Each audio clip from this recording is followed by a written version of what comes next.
Persembahan sang pecinta. Sang pecinta akan menjadi budak bagi kekasihnya. Ia akan menjadi pasukan bagi rasa rindu yang menabuh genderang jiwa. Ucapannya berubah menjadi wazir sang kekasih.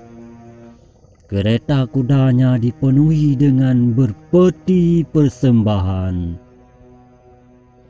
Ia mengenal jalan mana untuk selalu terhubung dengan sang kekasih.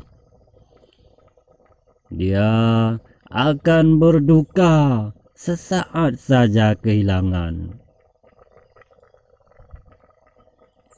Segala ketetapan adalah milik sang kekasih. Ia sang pecinta hanya patuh demi seistana cinta abadi kukuh.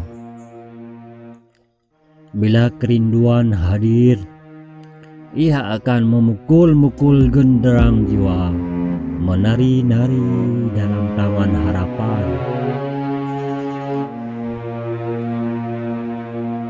Setiap kerinduan yang dibentang waktu tersalin dalam aliran naluri berdenyut di arah desiran.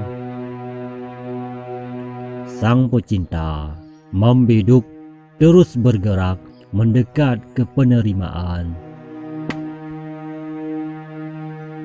Kisah sang pecinta tercatat di cakrawala para perindu.